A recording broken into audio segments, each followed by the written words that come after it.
A former student of mine emailed me last night from Lake Tahoe, where they had received 6 feet of snow in the past 4 days. Can you imagine that compared to what seems like a interesting day outside here? The western storms are really quite terrific this year, if any of you are outdoor enthusiasts. So Mammoth Mountain in Southern California received 8 feet of snow last week, Squaw 6, Jackson Hole between 6 and 7. It's really quite remarkable. One storm after another is pummeling the West Coast. So today I want to continue and conclude the discussion about nuclear experimentation and have you think a bit more with me about guidelines for experimentation and how those might be embedded into law. And I also want to start out by having you consider the central challenges that were faced by the President, the Defense Department, and the Atomic Energy Commission, so that imagine yourself in the position of trying to figure out how rapidly to develop the nuclear testing program and how you might guide it and what the central purposes were. So underlying the plan and the research was really the need to understand what our resilience would be in the face of an attack. The construction of weaponry that would be deliverable was one problem, but that was more of a technical problem compared to wondering about how we might survive an attack. A central question associated with that is how to minimize human exposure, for what periods of time were necessary to prevent long-term illness, and how to decontaminate and restore the environment. Also, how to convince the public of the need for continued testing as evidence kept leaking out into the press in a variety of ways, but not in small part because of the availability of detection equipment. So Geiger counters were not a technology that was required to be licensed or under the control of the government. Also, the X-ray film, as I described, being overexposed when it arrived at hospitals, led people to understand that something was going on. They also faced a challenge of how to maintain their secrets. And they established a very large element within their bureaucracy to work on different processes to encourage workers to change their behavior in a way that would minimize the opportunity for leaking of secrets.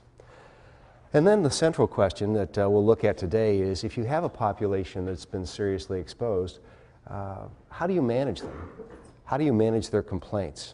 What kind of provisions would you make for them in terms of long-term care or compensation? So in example after example, among the 2,000 tests that were conducted during this period, you find workers and military officials being intensely exposed. Those closest to the site experienced the highest degrees of radiation, often without recognition of what they'd experienced or without understanding. And something that was really quite remarkable following the test in the Bikini Atoll, when you had 100 ships that were lined up encircling the blast site, was that almost instantaneously they created a massive amount of hazardous waste. And they had no understanding of what the implications might be for dealing with that waste. And if you step back and you think about the location of the testing site in the middle of the Pacific Ocean, they were very conscious of what really has become a fundamental principle of managing the environment and producing environmental quality, which is the idea that dilution is the solution to pollution. So that the expectation that the technological danger will somehow dissipate as it moves further and further away from the point of release across space and time to pose no danger and eventually go away. And one interesting idea behind the presumption that pollution is just going to go away is that it's pretty easy to conclude that if you don't have sensitive detection technology. So if you can't see a pollutant, you can't taste it, you can't smell it, you can't feel it. If you don't have a technologically sophisticated surveillance system in place, people presume that it's gone away. So gradually they realized that they needed to understand this distributional pattern more carefully, but the assumption was that the atmosphere and the oceans provided almost an infinite sink and opportunity for diluting pollution. Interesting idea. So they looked at billions of pounds of hazardous waste in the form of these ships and wondered, well, what are we going to do with them? It's kind of curious what they did. Initially, they decided they were just going to spray them with water. So they brought boats alongside the ships and they started hosing them off, assuming that the radionuclides would somehow wash off into the sea. The sailors on the ships started scrubbing them with soap. Then they found that the nuclides didn't dissipate. They used solvents. They started bombing them with ground up coconut shells, and nothing seemed to work. It's kind of interesting here thinking too that these sailors are standing on the deck of an irradiated destroyer with no protection gear, absolutely none. Actually in 1987, in the Chernobyl nuclear power plant explosion, you see a similar degree of disregard for worker safety among those that were brought in to put the fire out and also to clean up the mess. You know, dramatic misunderstanding on the part of those exposed, despite the fact that the technical knowledge understanding the danger was pretty well understood among the people that were giving the orders to the GIs here. So one of the solutions was, well, let's bury some of it. We'll just sink some of the boats that are in the worst shape, or we'll find out what parts of the ship are most irradiated and figure out what to do with those pieces. Kind of an interesting thought. So you've got this atoll, which is basically the crater of an old volcano, poking out of the Pacific Ocean with a few strands of beach ringing it. You put 100 ships in there. You explode a bomb underwater. And Michael Oppenheimer, who was the first director of the Los Alamos laboratory, responsible for the design of the first atomic bomb that was tested at Los Alamos in New Mexico, Michael Oppenheimer warned very vigorously against exploding a nuclear device underwater, especially within an atoll, because it would create, in his words, a toxic soup that would persist and contaminate the coral, it would contaminate the underlying sands, and it would contaminate the water and marine life for decades. It would basically make that fisheries no longer suitable for human consumption. Quite interesting to see the moral and ethical arguments among the physicists who were responsible for the design of these weapons back at that point in time. Very compelling arguments not to use these weapons that were above a specific size. Oppenheimer and his close colleagues and friends were branded as communists and communist sympathizers. There was some legitimacy for that. He was a socialist in his own political thinking, but it was quite curious to see the way the Atomic Energy Commission attacked him and set up spies to follow him and see who he was associating with. You can now find this out by going back into this declassified documents database. And then the trials that eventually were held to remove him from the Atomic Energy Commission. So they've got this waste. They don't really know what to do with it. They began to take some of the ships and drag them back across the Pacific to U.S. ports. So here is an example of an aircraft carrier that was dragged into the port at San Francisco called Hunters Point. Anybody here from San Francisco? Well, you may know this area, next to the Bayview community. It's quite an interesting area. Well, they didn't really know what to do there, and this was an experiment in progress, an experiment largely without controls. But imagine bringing the radioactive waste into one of the largest cities on the West Coast that was surrounded by people, and then trying to remove the radioactive material from the ship by sandblasting it. And sandblasting is a notorious technology for simply grinding away at hard surfaces to remove the residues. And what happens to it? Well, basically it just goes up into the air or if it's foggy or if it's raining, it'll rain down and then wash into eventually the bay. Hunters Point sits on the bay. So you can see Hunters Point in this map from Google Earth over here, and you see the Bayview district right now, only probably less than a mile from Highway 101.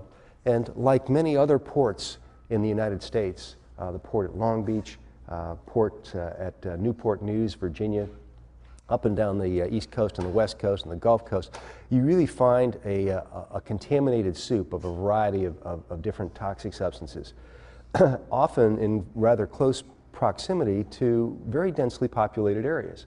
So in this case, it's also quite curious that this is now the site of a very active protest.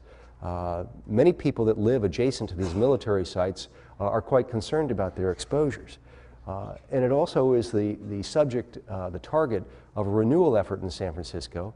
The San Francisco Redevelopment Authority hopes to take a 1,400-acre tract of land and redevelop it.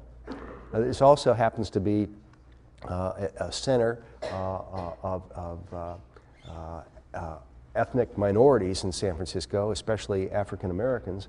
And these people are quite concerned that the same redevelopment effect will occur at Bayview as occurred in the Fillmore district when the government came in, took over property, basically forced out tenants and the poorest in the community, and gentrified it, dramatically changing the socio and demographic characteristics of the area.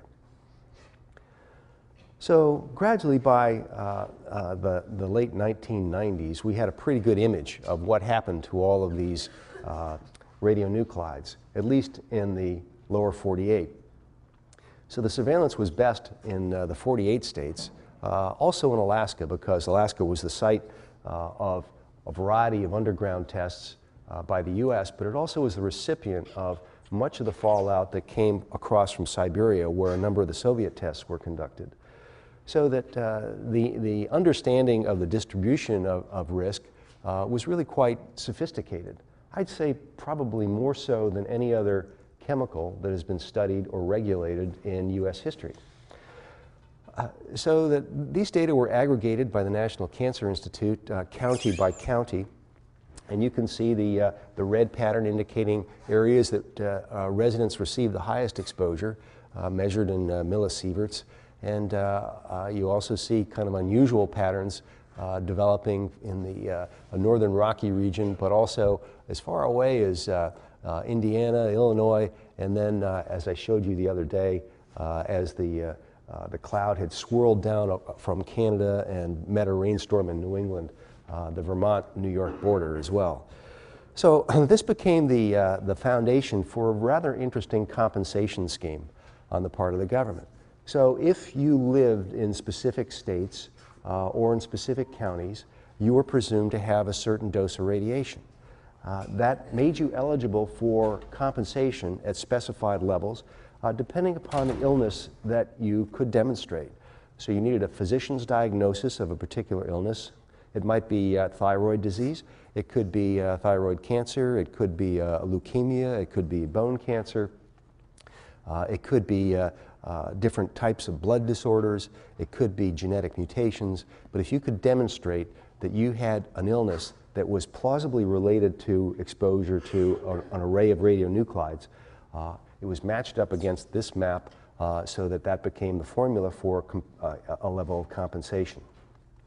The people that lived downwind are called the downwinders, and $50,000 became eligible, became available to those that met the criteria, that were physically present, could demonstrate that they had a residency in these areas for specific periods of time.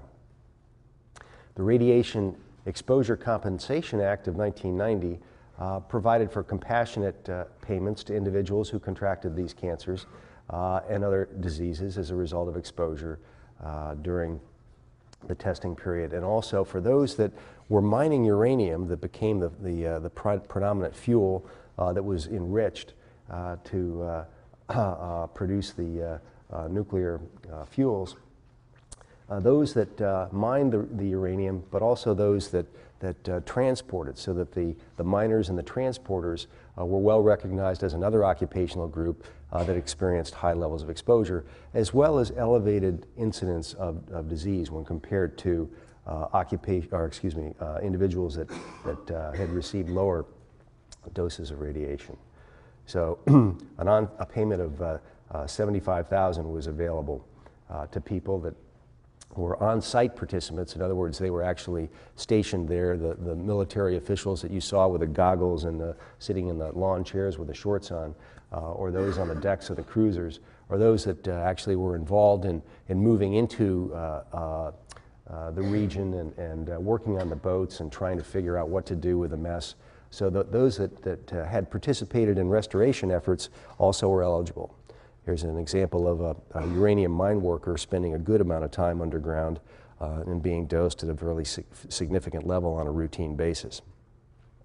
So $100,000 was available to those that had been employed either above ground or below ground if the mines were located in certain states and if they had worked at any time during the period beginning in 1942 and then ending in 1971. So this is kind of interesting to me because it really is an example of the government saying, well, here's a trade-off. You know, we really need to conduct this test. We know that these damages are likely to accrue. Let's develop a scientific foundation for understanding the probability of the link between, a causal link between the exposure and the adverse health effect, and we've got to figure out a way of compensating these people. That this is an approach Congress thought would subvert class action lawsuits, and they were largely right. My nephew, as an example, works for the Justice Department, and he works on Native American claims for those Native American communities that were believed to be intensely exposed. So he goes to the community, he interviews people using a fairly extensive survey form. He tries to figure out their medical condition, and all. This is especially problematic, you can imagine, for impoverished groups because they do not have adequate medical care. So that they also, given the absence of routine care, it's very common for the poorest in society to develop illnesses that progress until they're quite serious before they are diagnosed. So the wealthier in most societies have access to medical care that allows for early diagnosis, early treatment, so that the ultimate damage is often less among the wealthy. There was a political science professor who was trained at Yale and argued in an article that being richer is being safer in the world quite generally. So that the richer have higher educations, they have a higher capacity to understand risk, they have also a higher capacity to take action to manage risk. And in the event of damage, they either are able to receive compensation from insurance policies that they paid for, or they have the opportunity to go out and seek high quality medical care. It's an interesting kind of an argument. So richer is safer, written by Aaron Wildavsky, who was a rather famous political science professor at the University of California. So what's happened in terms of these compensation efforts? The downwinders, those that simply lived in the area, have now received about $600 million. About 12,000 different claims have been approved. The on-site participants have been awarded about $91 million. The uranium miners and the millers have received about $600 million, and the ore transporters about $24 million. So a total of about 20,000 people have been compensated at a level of $1.3 billion. Now, back up and think, well, how many people actually were exposed during this period of time? Well, the Cancer Institute did an estimate, which was rather revealing. By studying tissue samples from around the world, their estimate by the mid-1990s, when the total world population was roughly 5.7 billion people, their estimate of those exposed was 5 billion people in the world exposed. So any sort of a compensatory scheme such as this would have to set boundaries, would have to set limits. And our limits were set at our national border, despite the fact that we contaminated tracts of land in different parts of the world. And it was not as easily predicted as you might imagine, given the role that climate played relative to the intersection of the rainstorms with the dust clouds, and also the long residency time of the radionuclides in the atmosphere. So that Mexico, Canada, parts of Europe were very heavily exposed, but they did not have any compensation scheme in place. Now I'd like to switch gears for a moment and talk briefly about medical experimentation. And you may recall from earlier history courses that the Nuremberg trial in 1946 produced eventually consensus about ethical guidelines for human experimentation. Well, the Nazis were quite active at experimenting on humans and violating most principles that now have been adopted by nations or among nations, and also principles that have adopted by medical associations around the world. So the Nuremberg trial was conducted in reaction to horrific experimentation without seeking consent, without providing knowledge about what the purpose was, what the risks might be, without anesthesia, so that there was no sense of what the humanitarian benefit might be, and also kind of raising a rather interesting question. When you think about medical experimentation, how should you conceive of the locus of the balancing that would go on? You know, a fundamental principle of medicine is the first principle is do no harm. Well, experimentation may do harm. If you conduct a clinical trial using a new drug, or you wonder about a new technology such as a nuclear weapon or exposure to waste from a nuclear reactor, then you need to think about what the net benefit to the person might be. Is it okay to think about this question as one where the individual that is exposed deliberately in the experiment, whether or not the net benefit should be balanced against the individual damage? In other words, is it ethically responsible to think that a collective benefit in terms of making the world safer, if you believe that, by experimenting with nuclear weapons and trying to figure out what our resiliency would be, does it make sense to balance that against harm that would be accrued by the individual? So that now when we think about the design and license of a new drug, we construct the calculus of good versus harm at the level of the individual, as opposed to at the level of society. So for years I debated with chemical industry officials about the ethical nature of claiming that it's okay for us to be exposed to pesticides in food and drinking water, or the farm workers breathing the fumes in the air as a plane flies over. It's a case we'll talk about more over the next couple of weeks. Is it okay to justify that based on the claim that, well, if you use pesticides, then we're going to produce a lot more food in the world, so that we'll avoid starvation, we'll avoid diseases. So that's an example where you conduct the calculus at a very gross scale, saying, yes, the population is exposed to these chemicals at relatively low levels in drinking water and food, occupationally at a higher level, but it's really worth it because we want to balance that over the net collective benefit of having a nutritious and sufficient food supply.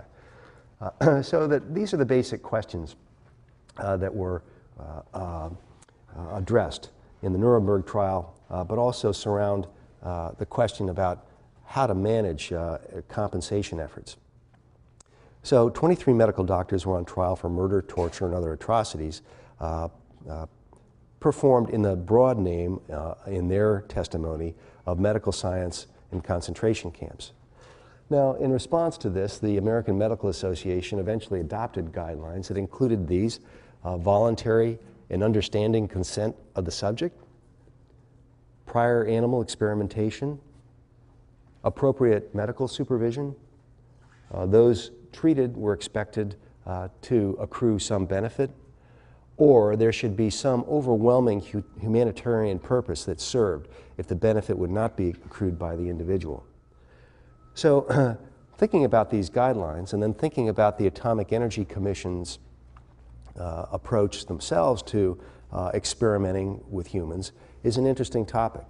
And if you go back and take a look at the Department of Energy files, which you can do on their website, if you simply take a look at the release of documents that occurred during the 1990s, many of which had been classified, you'll see a whole array of experiments. Here's an example of isotope injections at Brookhaven National Lab, where the individual being injected had no knowledge of what he was being injected with, no understanding of the radioactive tracers that were being used to understand how these compounds get distributed in the body. So, I mean, one of the concerns at that point in time was, we're releasing this technology, we're creating all these new radionuclides. How do they behave inside the human body? Well, we all know that radioactive tracers now are used to track the movement of different pharmaceuticals to the body to make sure that they can reach the target organ and actually cure an illness or a particular problem, such as a bacterial infection. So that being able to understand the movement of chemicals through the body, where they reside, what their persistence is, what their metabolic rate is, how they break down into other products, and whether or not those are likely to be excreted by urine and feces or excreted by water vapor from your breath. So these are all questions that are circulating in their minds and provided in their thinking a rationale for experimenting on humans without asking for their permission, without telling them the logic behind it, and with no presumption that the individual would benefit from that exposure. So 81 studies were conducted that involved children's participation or participation by pregnant women in radiation research. 21 of these were supported by federal funds determined to be non-therapeutic. In other words, no benefit would accrue to the individual that participated. Now also think about this, and think about the logic of employing children and whether or not it is reasonable to assume that a child would have the capacity to understand the nature of the risk, to understand the perceived humanitarian benefit of participating in the research, and also to be capable of self-monitoring for physiological effects that might be associated with the exposures. So, by the way, we fall down in this expectation that children somehow should be capable of understanding risks via education or via product labeling, whereas there are 80 million children in the United States today that really have quite limited capacity to understand the nature of the kinds of environmental threats or environmental health threats that we've been discussing so far in the course. Now that, to me, is quite interesting.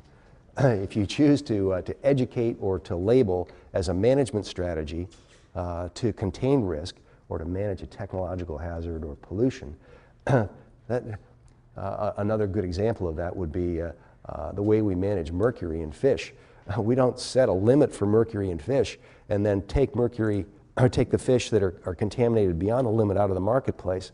Instead, what do? We post signs on the side of a riverbank or on the side of a lake and assume that that sign is going to be sufficient as a warning device. Do not consume more than X amount of fish taken from this river. The logic being to contain their mercury exposure. So the idea that you've got a large proportion of the public that is either illiterate, that is not technically competent in order to understand the technical nature of the warning, or not capable of managing their own health in response to an adverse event. So here are a couple of examples of the way that the Atomic Energy Commission was thinking about this. Here, the AEC medical advisor is recommending the suppression of evidence of plutonium injections, so not informing people that are part of experiments. There are a large number of papers, he argued, that do not violate national security but do cause considerable concern. Papers referring to levels of soil and water contamination surrounding AEC installations, idle speculation on the future genetic effects of radiation, and papers dealing with potential process hazards to employees are definitely prejudicial to the best interests of the government. Every such release is reflected in an increase in insurance claims, increased difficulty in labor relations, and adverse public sentiment. Very, very curious. So, they're arguing that a logic for secrecy, a logic for not seeking informed consent, is that it's going to make their life tougher. You could use the same argument to basically scuttle a surveillance system. So basically argue, well, let's not monitor where this stuff goes, because if we do, then somebody's going to find out about it and it could be used against us. It could foster public opinion that would cause Congress to react to their constituency and argue, gee, we shouldn't continue with this testing program. So they're very deeply into this line of logic, trying to figure out how they can maintain public support, but how the very act of conducting surveillance or environmental monitoring could undermine their long-term plans. In another example, at Vanderbilt Hospital between 1945 and 1947, 829 pregnant women were fed radioactive tracer cocktails. Another at the University of Tennessee at the College of Medicine and the John Gaston Hospital, 2 African-American women, ages 22 and 33, were administered iodine-131 while they were nursing infants 4 months in age. And both mothers had been diagnosed with thyroid cancer. This is curious. You take mothers that had thyroid cancer and you would dose them with iodine, which lodges in the thyroid, that had been irradiated. Infants continued to nurse, and the levels of iodine-131 were monitored in the mother's breast milk and thyroid and the infant's thyroid. The infant's accumulation of iodine-131 in their thyroids was significant, prompting the researchers to warn against administration of iodine-131 to lactating women. So the thinking here that they understood clearly that the nuclide moved from mom to the young, to the kids, via breast milk, but they really had no concerns about what the long-term health effects might be on the women. At Harvard, Boston University, and Massachusetts General Hospital, there was an experiment conducted on what they then called mentally retarded children in 1961 at the Rentham State School. And it was designed to understand whether non-radioactive iodine could block thyroid uptake of radioactive iodine or iodine-131.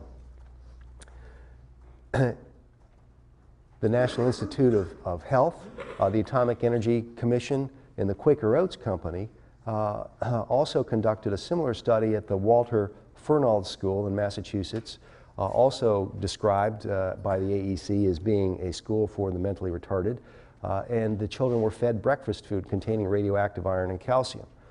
Quaker Oats Company? Now that's interesting. Quaker Oats was extremely concerned about contaminants moving into their processed foods, and they were also worried about whether or not they might be able to block the uptake of some radionuclides by fortifying some of their foods with other nutrients.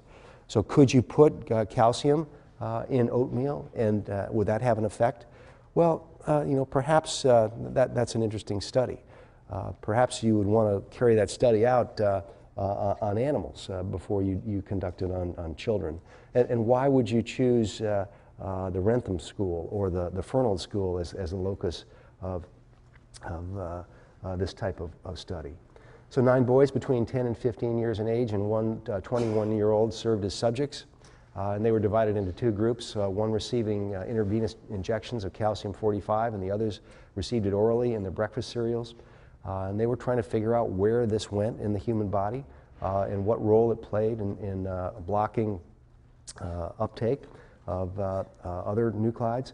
And several letters were sent to the parents of the students who would become members of the science club if they agreed to participate. So the first appeal was made to the students, would you like to participate? And it's kind of interesting to think about the letter that was sent to the parents. So I'm going to read this to you. It gives you some insight into their thinking and their methods. Dear parent, in previous years we have done some examination in connection with the nutritional department of the Massachusetts Institute of Technology. with the purposes of helping to improve the nutrition of our children and to help them in general. And for checking up on the children, we occasionally need to take some blood samples, which are then analyzed. The blood samples are taken after one test meal, which consists of a special breakfast meal containing a certain amount of calcium, no mention of the radionuclide. We have asked for volunteers to give a sample of blood once a month for 3 months, and your son has agreed to volunteer because the boys who belong to the science club have many additional privileges. They get a quart of milk daily during that time. They're taken to a baseball game, to the beach, and to some outside dinners, and they enjoy it greatly. I hope that you have no objection that your son is voluntarily participating in this study. The first study will start on Monday, June 8th, and if you've not expressed any objections, we will assume that your son may participate. Interesting. So, first, the presumption that they would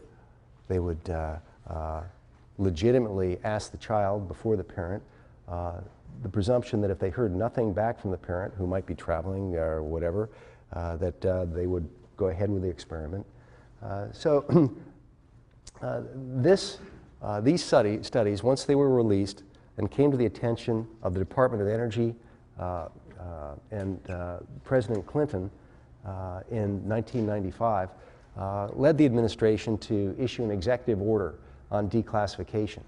So during the 1990s, the Clinton administration was responsible for declassifying almost 400 million pages of material. 20% or so reduction in the total backlog, but the new declassification programs new classification programs have been initiated by the CIA, the National Security Agency, and the National Reconnaissance Office.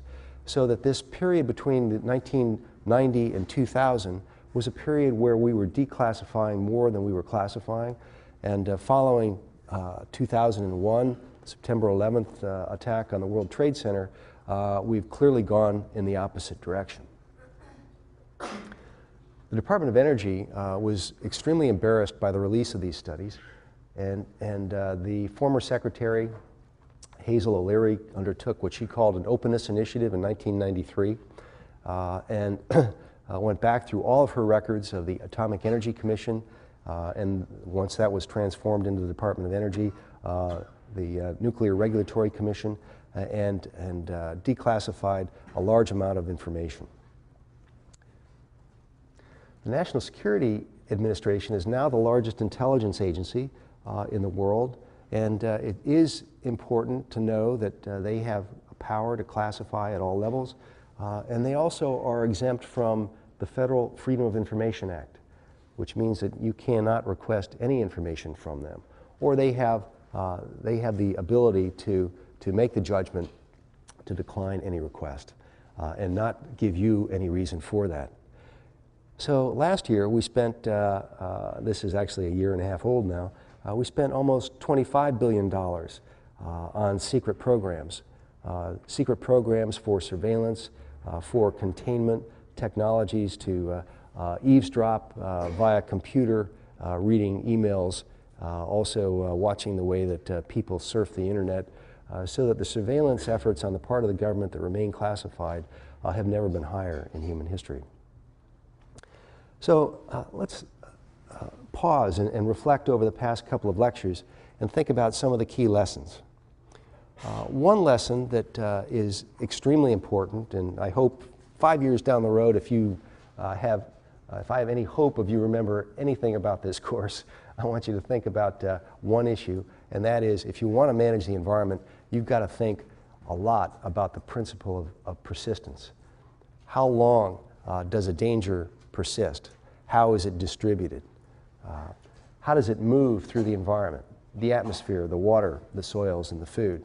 And I'm struck, I'm really struck by the importance of food as being a primary route of exposure to many of the radionuclides in this case, but it's also the primary route of exposure to many pollutants and other synthetic chemicals in the food supply today. I gave a lecture yesterday afternoon on regulation of food in the United States, and I came to the conclusion that food is often the predominant route of exposure, and you often need to think about controlling air pollution because of how it might get into the food supply. So really, the strontium-90 story, the iodine-131 story, and also the cesium story as well, is one about air pollution. It's about having the idea that it's okay to release this material to the environment and that it's not going to come back to haunt us in the form of water pollution or air pollution. But where it seems to pose the greatest amount of threat, where it concentrates the most, is in the food chain. So if it gets into the atmosphere, it's likely to get into every other compartment of the environment, and then it's likely to boomerang back to us in the form of a food contaminant. This case demonstrated also the length of time, the enormous amount of science that needed to be conducted in order to figure out what happens to these chemicals in the human body. Yes, you could think from a medical researcher's perspective that it was legitimate to think about the need for human experimentation to figure out where these compounds go in the human body, and also to think about the need for long-term medical surveillance to figure out what the effects of exposure at different doses might be. But there are experimental guidelines that you could now imagine that you would want in place before the government would have authority to conduct those types of tests. This is a case, probably the best case in the history that we've got, the history of environmental science, about expert understanding of a dose-response relationship, understanding what dose posed a specific threat, and also it is perhaps the first case in the United States, at least, where we had an understanding that these chemicals behave very differently in the fetus. They behave very differently in people that have different genetic characteristics. They behave differently in the young compared to the old, and that they concentrate in different parts of the body at different ages. So this idea of susceptibility that now has become a hallmark of U.S. environmental law, and really a fundamental principle of European environmental law, looking and thinking about everybody as not being average, but looking at differences in physiology and these other characteristics. Susceptibility is now an extremely important factor in thinking about risk, and therefore becomes a critical foundation for thinking about different risk management strategies, like setting levels for allowable contamination in air, food, and water.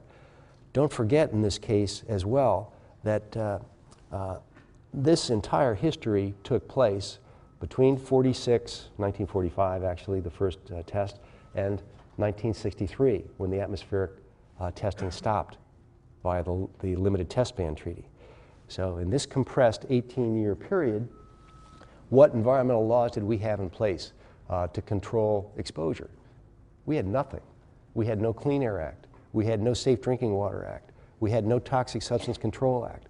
We had no Superfund Act to try to figure out what to do with these highly contaminated sites. We had no Food, Drug, and Cosmetic Act that looked at radionuclide levels in different foods. We had no Food and Drug Administration that might be responsible for looking for radionuclides in different types of foods. We had no understanding of whether or not the chemicals bioconcentrated during the process of taking a raw corn and turning it into corn oil, or extracting the water out of a grape to make a raisin. So that none of this regulatory authority existed during this 18-year period.